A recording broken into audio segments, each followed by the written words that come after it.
Hey, Magnus here, and I wanted to thank all new subscribers after watching my last video. That was amazing, and all the comments that I got that showed Shenmue love were really appreciated. But let's talk about the fans that are still angry about this. Fans who are angry and still express that anger even after my video, even after getting clarification of what's going on.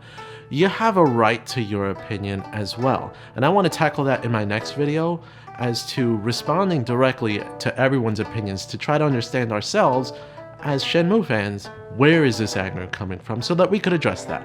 But on to the crux of this video. Jeremy, or the Quartering, he made a video that I wanted to address some of what he had to say, and specifically when it comes to how fans have been hoodwinked.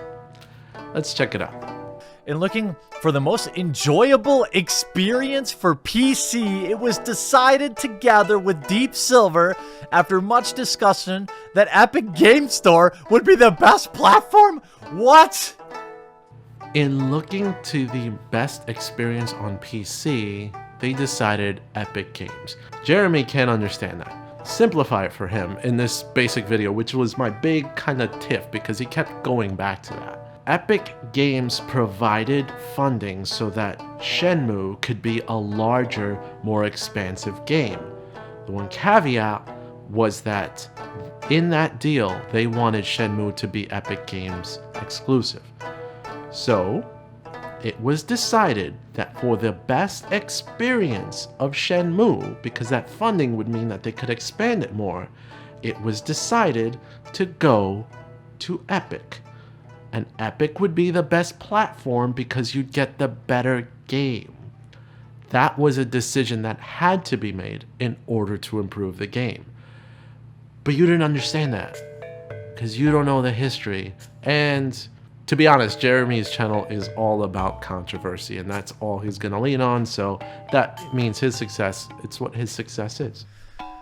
Now they've updated the requirements, and I'm going to get to the fact that they had at least been passively, if not directly, promising their backers that the game would be on Steam. Okay, fine. So he talks about a lot of Steam. It should have been on Steam. They promised Steam. Look, I talked about that in my previous video, which you could check out.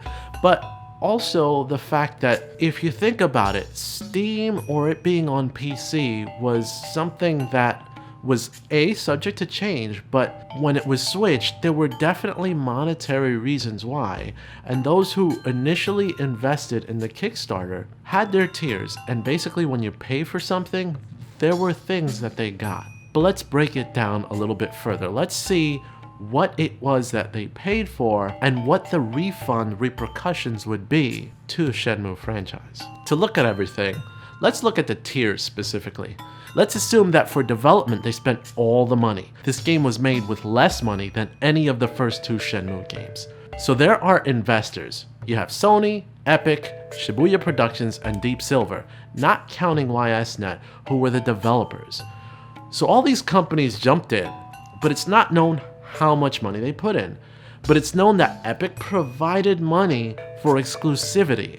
Sony provided something, whether it's money or free promotional marketing, whatever. They provided something for exclusivity.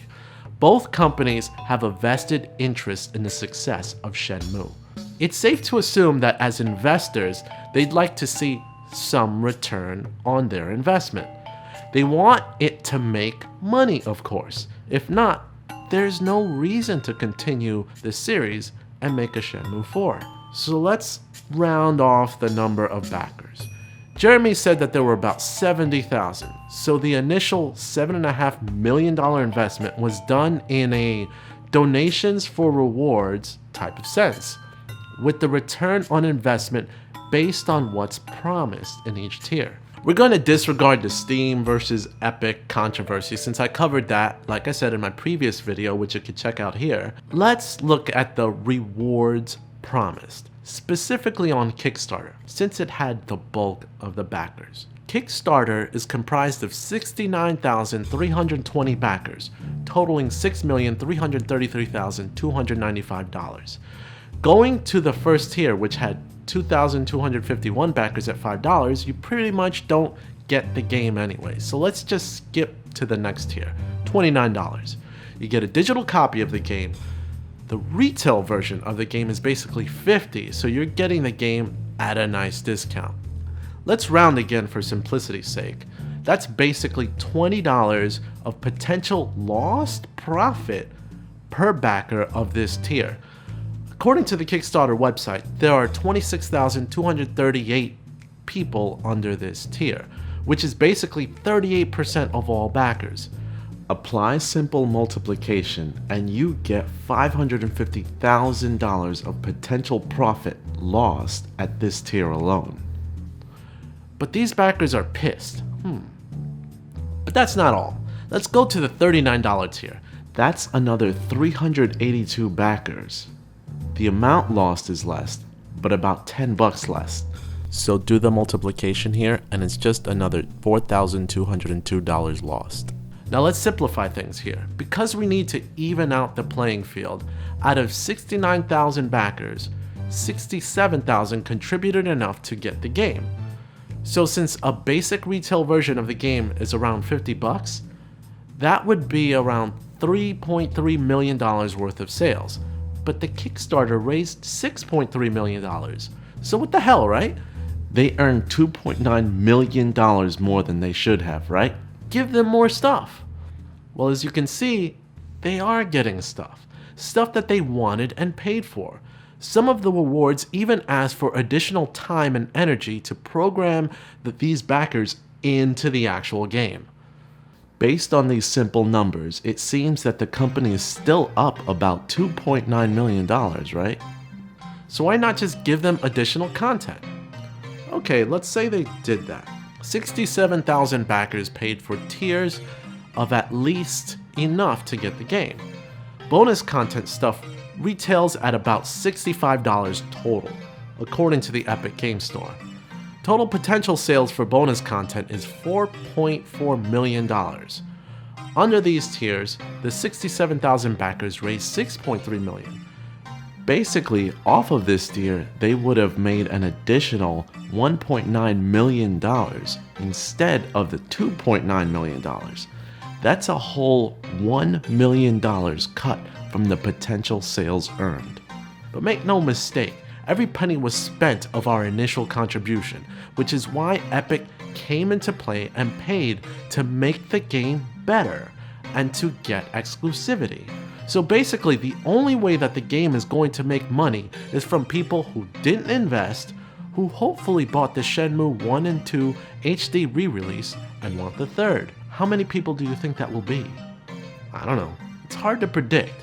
But with YouTubers reporting the negativity of this deal, it's clear to see that they don't understand what happened. So I'm telling you what I know, without a shadow of a doubt. This franchise needs our help in order to survive. By asking for the bonus content, you're taking over $1 million from this franchise that you love because I wanted the game on Super Nintendo, not Sega Genesis. Oops. I mean Steam, not Epic Games. Epic is still giving refunds to those who want it, but after all is said and done, and all of the media backlash and refunds are given for Shenmue, what would investors say about making another Shenmue game? Well, I'm looking at the numbers here, and I see that we spent around $5 million on Shenmue 3. How did we do in sales? Alright, so we really pushed this game, and our return so far is $30,000. $30,000? Well, yeah, but you gotta think of like the long term, because when we make Shenmue 4, that's when we're really gonna make bank. Shenmue 4? Well, yeah, because Shenmue 4 is gonna be like incredible. Shenmue 4 is gonna be like where the real story picks up. Alright, just do me a favor. Leave my office, cancel any plans for Shenmue 4, and before you go, you're fired. It's safe to say that the game is at least $4 to $5 million in the red because of what they possibly owe to these investors. My assumption, of course, I don't know for sure, but you're asking for your money back because you didn't get what you think you invested in and you claim to be ripped off? Who's ripping off who? So basically, that's kind of my response from a monetary. I know I went into technicalities and a lot of numbers, but it's really a concern of profitability when you're trying to make a video game that everybody wants. Money's involved. That's why we didn't get Shenmue 3 until now. That's what I had to say. Leave your comments down below. Once again, thank you for all the new subscribers, and if you're not subscribed, definitely like, share, leave your comments because I want to know what your opinion is, and as always, you can make my day if you subscribe today. This is Magnus, and I'm out. See you guys later.